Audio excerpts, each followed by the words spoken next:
Hello, my fellow Americans. This is Two Guys on Politics. I'm Bill Lipinski, and my fellow co host is the outstanding journalist, Mr. Ray Hanania. And thanks, Bill. This is Ray Hanania, and this is Two Guys on Politics. And today and it's November 22nd, 2024. That date, November 22nd, that's a major date, isn't it?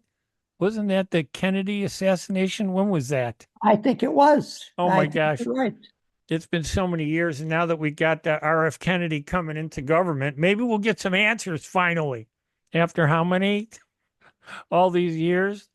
So yeah, and Where were you at that time? I was walking up Chappelle Avenue, 92nd and Chappelle at Warren Elementary School, Okay. and coming back from lunch, I think, and somebody yelled from the playground, "They shot the president!" And I'm going, "Who shot who?" I was only in, I think, fourth grade, maybe third grade. I can't even remember. Yeah, But yeah, that was it's sad how many years have gone by, and I still don't feel we've ever answered that question, right? you are absolutely correct.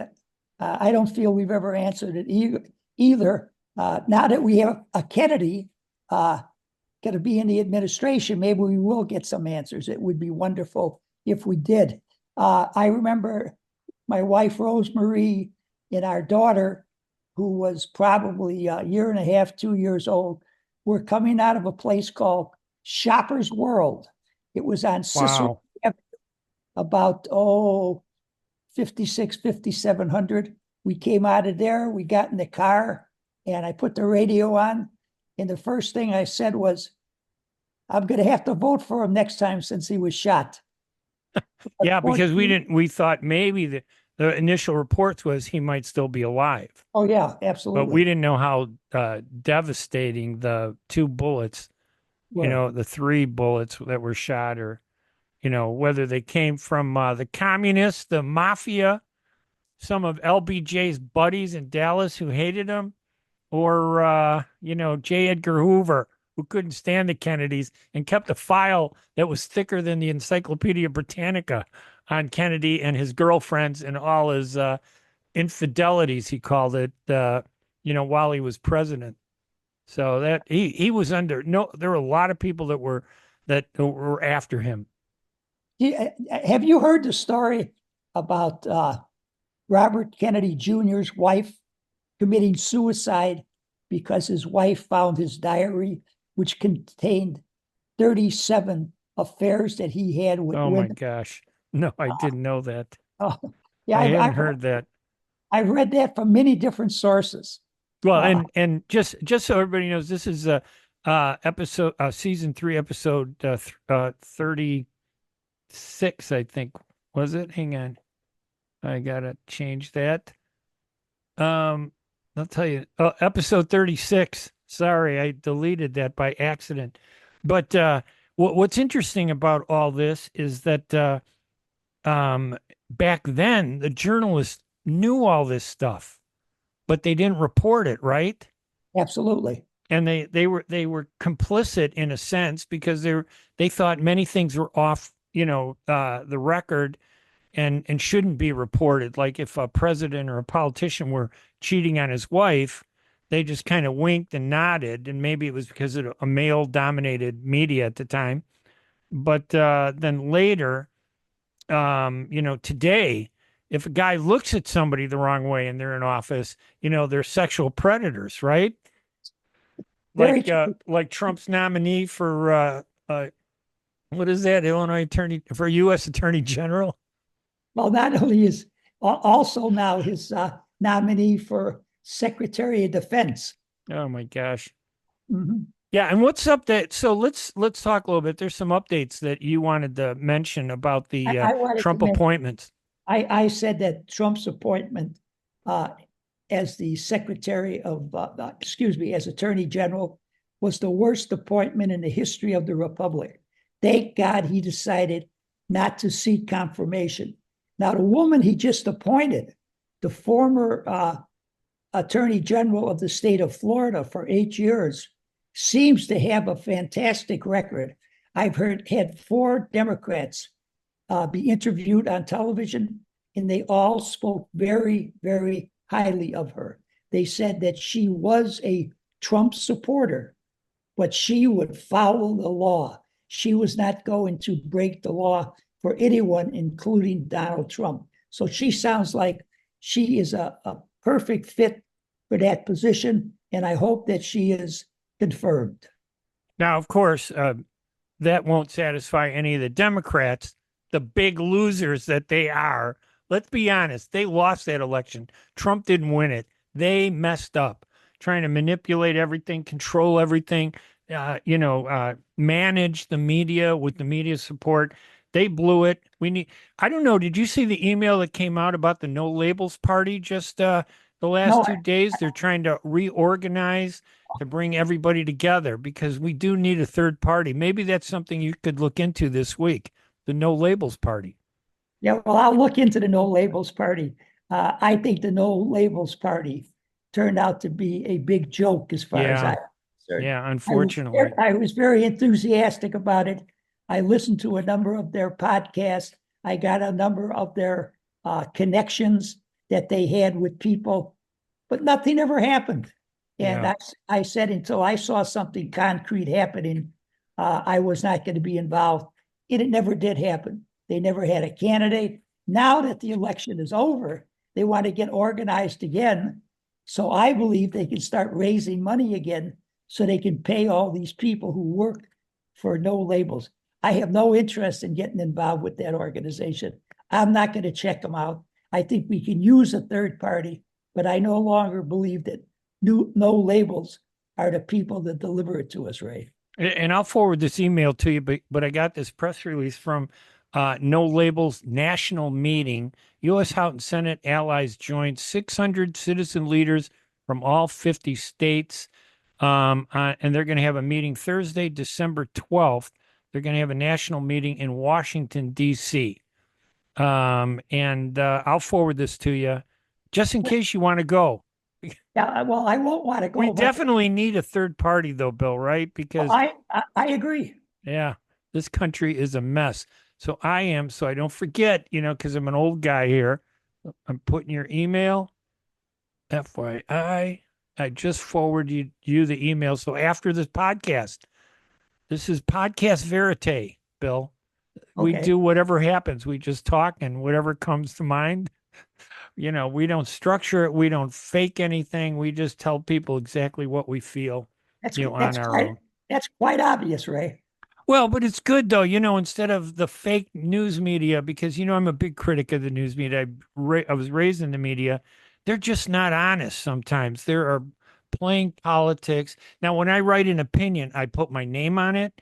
I tell everybody why I'm writing it. They know exactly it's coming from me. There's no hidden, I don't disguise it or pretend like it's news, or that it's something. Today in a lot of media, you get these newspapers where there are all these big articles, and you wonder who wrote that. And you can't even find out who publishes the paper, who wrote the story.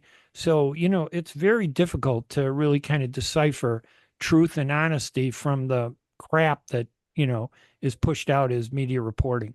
Well, one thing I know about the media is that the media, the elitists in this country, and the Democratic Party Yeah. are all in the same pocket, unfortunately, to the detriment of this country and to the American people. Yep. So one of the big topics we were going to talk about was this Ukraine, how Biden finally gave permission. He should have done this 3 years ago for Ukraine to use U.S. weapons in an assault against Russia rather than as defense. Now, I'm assuming Biden is doing it because, hey, he's a lame duck president. He can do whatever he wants. And he'll be out of office soon. What do you make of that? And Russia's response, sending an ICBM attack. I think that's the first time an ICBM was ever launched against another country. I think you're absolutely correct. Yes. Thank God it didn't have an atomic warhead on it. Well, this guy, Putin, is nuts. And I think we've empowered him. That's what concerns me. Well, don't be concerned. Our president-elect said he's going to solve that war, his first day in office. So that war will be over. It'll be off the books. How he's going to do it, I don't know. He hasn't said, but the first day in office, it'll be over. Don't worry about it. Yeah, and that's one of the things I didn't agree with Trump on, his claim that he was going to resolve this. And I get the sense it's going to be to the detriment of democracy and freedom in Ukraine. Although, everybody says Trump was a Putin guy, but you remember that Russian dossier that they released 4 years ago when he was running against Biden? And it turned out that dossier was fake. Everything in it was a lie. The media ran with it. Front page headlines that Trump was a Russian plant backed by the Russians. Remember all that stuff? I remember it all very well, sure. Oh, the dirty details, the sex, all the allegations in it. And then it turned out, no, that was faked by a guy who might have been a Democrat, activist and consultant. They just made it up and lied. So how close is Trump to Putin? I don't know if he really is that close to Putin. So I'm not sure what to expect. Well, what I expect is that Trump will move to end the war, and he will tell Ukrainians he is going to get Putin to agree to stop attacking Ukraine.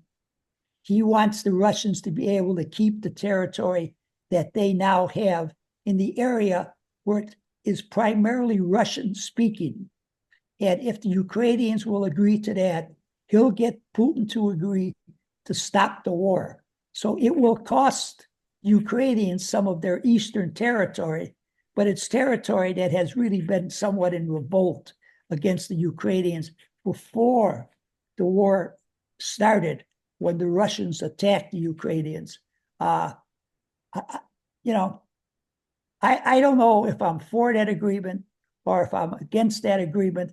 I just feel it was terrible that the United States did not give the Ukrainians the weapons to win this war sometime in the last few years, rather than continuing to bleed Ukrainians Right. and Russians. I mean, the Russians have lost so many people. Right. They have to get the North Koreans to help them out. Can you imagine? You thought that the North Koreans would be coming to the aid of the Russians, the great, powerful Russian Empire? Yeah, listen, one of the big wars that we really failed to win was the Korean War. Oh, yes, we should have prosecuted that to the end and erased, that Kim Jong-un and his family years and decades ago, and maybe really put a dent in the growth of communism. And now we have Putin reviving communism. And what concerns me is that, yeah, okay, we could force the Ukrainians to accept, the loss of land with Putin, but does that stop Putin? That's not going to stop Putin. This guy's a megalomaniac. He's going to do whatever he wants to do. First opportunity, because that's what he did with Biden. He saw a weak American president. He said, I can do whatever I want. And he was right. Biden was probably the weakest president we've ever had. Well, I think Biden, could be charged, frankly, with war crimes because of the fact that he wanted to keep the Ukrainians in the war against the Russians, but he didn't want them to win that war. Yeah. He just wanted to see the Ukrainians continue to bleed the Russians and vice versa for the benefit of this country. Well, I don't think it benefited this country at all. I think it would have benefited the United States of America if we decided we were going to support the Ukraine. We would have went in there with every weapon that the Ukrainians wanted and won the war for them. We started getting ourselves in trouble going back to the Korean War that you talked about, when we decided to fight a war with one hand tied behind our back and only up to the 50-yard line. That's what started our downfall internationally, as far as I'm concerned. And I think this is a major problem because Trump is forgetting why he won the presidency. He didn't win it because of foreign policy promises. He won it because he's supposed to make the economy better. And in addition to the economy, he's going to crack down on illegal aliens. entering the country. But now what we're seeing is him kind of focusing on the Ukraine war. How much effort is he going to put into it? I'm not sure the public supports surrendering to Russia and Putin, because I really think any leader who says that they might use nuclear weapons today, they should be taken out. If this were a Middle East dictator who said that, we would have gone in there yesterday and taken him out. But this is a guy named Putin, and we're afraid of him, and we're weak. But he should be taken out. He should not be allowed to be a world leader. Anybody who says that about nuclear weapons, I think justifies their removal from office immediately. So I wish we had Trump's attitude would change. I'm not sure that's going to happen, but if he improves the economy, he stops the border infiltration of the illegal entry of foreigners into our country, and kicks everybody out that isn't here legally, I'm going to be very happy with that. I'm going to be very unhappy about Ukraine, though. Well, I don't think that Trump won this election. I think the Democrats lost this election by advocating so many of the extreme positions that they advocated. Yes. First, the fact that the economy wasn't that good for the middle class and working class, that's a fact. The border being wide open is a fact. But I primarily, the American people are just sick and tired of all these extreme positions that the Democratic Party has advocated ever since they advocated the passage of NAFTA a long time ago, which started the erosion of the middle class and the working class from the Democratic Party, because they felt the Democratic Party had abandoned them, and it caused an awful lot of loss of jobs for the American middle class, working class that were involved in manufacturing. Yeah, you're absolutely right. Trump didn't really win. And this is a case where we have a two-party system where people vote for someone, but oftentimes they vote against somebody. And whoever happens to be the opposite of the person they're against becomes that president or mayor. And oftentimes it doesn't turn out well either. So I think we're going to be in a rough 4 years. It looks like Trump has kind of tempered his pettiness, and his tendency to kind of, go off the deep end on stuff. But I am worried about this, that we're not doing enough. We're not tough enough. If a guy like a bully like Putin thinks that he can make threats about nuclear weapons and using them, it's because he feels we're weak and he wants to be the tough guy. And we have to change that right away. I don't know if we could do that. That's dangerous. Well, I think that Trump will certainly try to do that. Whether or not he will be effective, I really don't know. But I think he should concentrate on building up America first before he worries about too much outside of our borders. I'll tell you, we're worried about Ukraine. We're worried about the Middle East. In Haiti, a country that is so close to us, is in total and complete chaos. We should send American troops in there to restore order. And I'm not one for sending American troops around the world, to be the policeman. But Haiti is very close to us. It's been in this kind of state off and on for a number of years. We should go in there, establish order, and see to it that there were free and fair elections in that country. And you know what I sense, that when we're weak, there's a growing tendency to want to be tough, internationally. But if we had a strong president, I think you and I would be saying, oh, let's not go overboard. We'd be restrained in our rhetoric, but we want and need a tough president like Ronald Reagan. Reagan was a tough president. If he said something and you didn't heed his warning, you were risking your future. So that's what we're missing, and I hope we get that back. Did you see where the chairman of the Communist Party of China is visiting the so-called president of Brazil at the present time? Yeah. I never thought I would see something like that in my lifetime. Yeah. Why don't we just fold up our game chips and leave? Because there are borders that have been walls that have never been crossed in the past that are just crumbling all over the place in South America, in the Caribbean, as you point out, overseas, in the Middle East. The Russians are, and the communists are making, alliances there. And by the way, this will get us into our next topic, but the International Criminal Court issued an arrest warrant for Putin. I wonder if can Donald Trump meet Putin, or can Putin come to this country? Because if he does, he should be arrested. Oh, he can come to this country. We don't belong to the world court. Yeah, we don't. For BB reason. can come here. Putin can come here. They can all come here. We don't belong to the world court. You can't arrest them here. Why we don't belong to the world court, I'm not so sure. I'm not so sure. It's not a good idea that we don't, but I really don't know what the background is on that. But all these guys will be safe on American soil because we don't belong to the world court. It's all about politics, Bill. We created the United States and Britain and France, with China and Russia, created the United Nations in 1945. We set it up. We defined it. We wrote the rules. We did everything. And suddenly, when they don't do what we want to do, we get upset. We want to stop funding it. We want to undermine it. So to me, sadly, some administrations in this country put more emphasis on politics than they do on international justice, the Fourth Geneva Convention, the international rule of law. The International Criminal Court was a spin-off of the court where the Nazis were brought, at Nuremberg, and they were tried under the same principles, and it became part of that, a spin-off. But we decided, what if we do something wrong, or one of our soldiers commits a war crime? Like, I don't remember if you remember.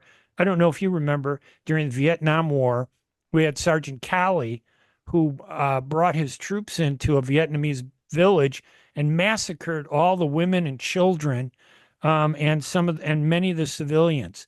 And it took forever for him to be prosecuted. Lieutenant Kelly. Yeah, Lieutenant Kelly. Remember that? Oh, yes, I remember very well. And it was an embarrassment for us. But at the same time, we were standing up for justice by prosecuting, even though he was an American soldier. We stood up for the law, and we told everybody the law and justice is more important. I don't know if we have the same attitude today that that we had back then. Well, as I have said many times on this podcast, I support Israel. Yes. In the beginning, I will continue to do so. But as I said shortly after the war began, I thought that Bibi Netanyahu was making a terrible mistake by leveling all those buildings, all those homes, anything that was in the wake of the Israel Defense Force that he could say might be a headquarters for Hamas. They leveled. And I said he was going to have big, big trouble in this world because of it. And about the only country that still stands by him in that policy is the United States of America. Yeah. And I'm sorry to say that, we stand by him in the way he has conducted this war. He is now a war criminal as far as the world court is concerned. And the international community, the United Nations, and the International Criminal Court issued a warrant for his arrest, which shocked everybody. Although it shouldn't be shocking because, 44,000 people have been killed in Gaza. 70% of all the homes have been destroyed. All the schools, all the hospitals, and all of the mosques. A mosque is like a Lutheran church for Muslims. And the idea of bombing a Lutheran church or a Catholic church is so reprehensible to me. It's unacceptable. And I am pro-Israel. I support Israel, and I support the Palestinians, and I support the two-state solution. My relatives live in Israel as citizens of Israel, and they're treated like second-class citizens. They're denied their rights. They can't own land. They can't buy new land. If they sell land, only someone who is Jewish, approved by Israel, can actually buy land there.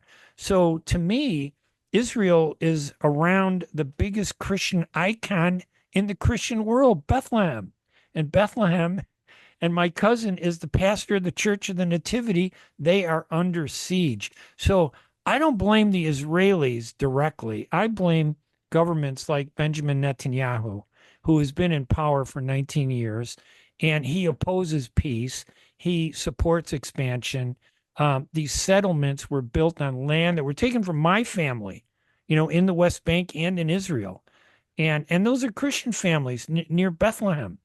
So, but the Israeli lobby has convinced many Americans that the Christians, the original Christians like me, are the enemy. We're the terrorists, and that the settlers who have come, most of them are Russian, and they're horrible people that are in those settlements. That they're the good guys. So money can turn justice topsy-turvy. Well, it is obvious to me that Bibi Netanyahu's policy is to scorch the earth, get rid of all the Palestinians, get rid of all their buildings, so that they will have no place to go in Gaza, and the Israelis can simply take over Gaza. Now, that is not going to help this two-state solution, which I think is the only answer to the problem of the Middle East. Now, after this horrendous war that's going on, granted, Hamas started it by their horrendous activity against the Israelis, but just because, the Japanese were terrible warriors, they did terrible things to an awful lot of Chinese people, Southeast Asian people, American people. But once we conquered them, we sent a general in there, MacArthur, a strong military man, but he rebuilt that country into a true functioning democracy, which they still are today, and they are one of our most valuable allies. That's the way to fight a war, to win it, and what you should do afterwards, not what Bibi Netanyahu is doing in Gaza. What also bothers me is that, Biden could be charged with war crimes because Israel killed these civilians. And you're right, it was Hamas on October 7th that attacked and committed a vicious, heinous terrorist attack against civilians. I'm not saying they didn't, but it didn't start the war. Believe me, this has been going on for years. The Israelis have been killing Palestinians way before October 7th. And I think there were 400 Palestinians killed that year in 2023 before Hamas attacked. So the lesson is, you can kill the Hamas leaders, but all they're going to do is build up new Hamas leaders who are angry with the injustice that Israel's governments commit against these people. And I would do the same thing, and I know you would do the same thing if somebody came into our country and said that it belongs to them and they denied your rights. I know that you and I, if we could, we would become resistant to whatever that oppressive government was. That's the irony of all this. It's so confusing. It's been going on so long, and so many people have died for no reason. I wish it would stop on both sides. I know that people such as you, Ray, and many others say all the people that the Israelis have killed. I don't really know if that's true or not. I know you believe it. I don't necessarily believe it. But the thing that I question along the same lines is that I could not believe when this war started how many Palestinians were in jail, in Israeli jails. Yes. Can there be that many crooks among the Palestinians? Hey, listen, why were all these people in jail? Half of them may have been people engaged in violence, but there's 6,000 of them, and probably 10% of them are under 16 years of age. Another 15% are women. What they did was, if you waved the Palestinian flag, they could arrest you, and they don't have to charge you. They could put you in detention in jail for 6 months and continue to renew it every 6 months. They're doing what the British That doesn't did. sound like it's very It's not democratic, Go ahead. believe me. There's no law, but this was what the British was doing to the Christians, the Muslims, and the Jews in Palestine before Israel was founded. And the Jews who fought against the British opposed that law, but when they took power, they kept that law and enforced it against Muslims and Christians. So half the people, when you talk to an Arab or a Palestinian, they will say that those people, 3,000 of them, have been hostages too. So it just seems unfair that only one side gets attention and the other side doesn't. But I blame the Arabs because you think the Arab world is poor? They have more money than anybody. And if they really wanted to influence public relations and understanding in the United States, they could, but they don't do it. Well, is the Arab world really united? I don't think it is. I think that's their biggest problem. I agree. No question, they have enormous amounts of money, and they could have people in this country that could be very articulate in regards to all the positions that the Arabs, the Muslims espouse. But where are they? I never hear from them. Very rarely are they on any programs, because most of the time when someone is on, frankly, they don't really sound like they're hinged, okay?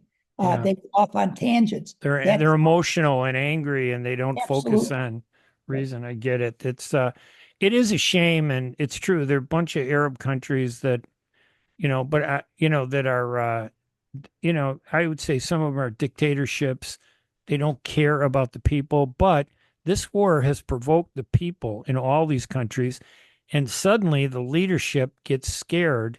And now they're all saying, they're not going to talk to Israel. They're not going to. I think what Israel has done has destroyed any opportunity for them to open a road to peace for at least the next decade.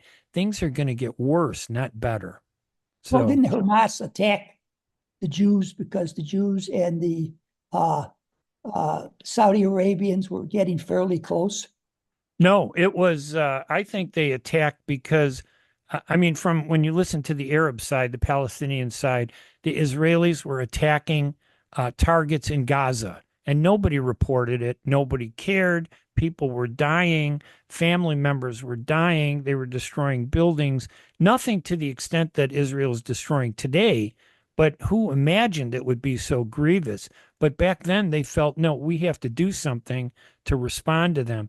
Now, obviously, the anger and the emotion of some of these terrorists from Hamas, I've never believed Hamas represented us. I always believed in the secular Palestinian movement. Hamas is a religious movement. And as you know, religious activists and religious fanatics, they're nuts. They don't believe in the things, the basic laws of fairness. They believe that dying for a cause is a good thing. But we've empowered them by being unfair.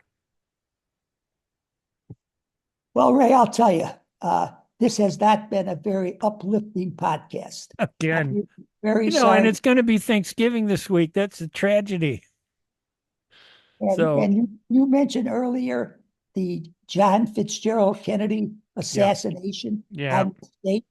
I think that's what got us spiraling into down a negativity. Yes, absolutely.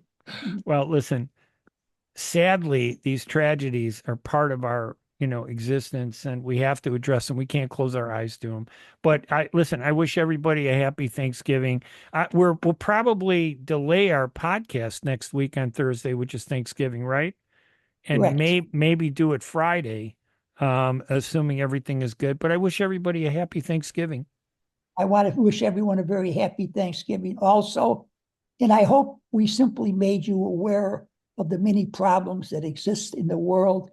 Don't give up hope.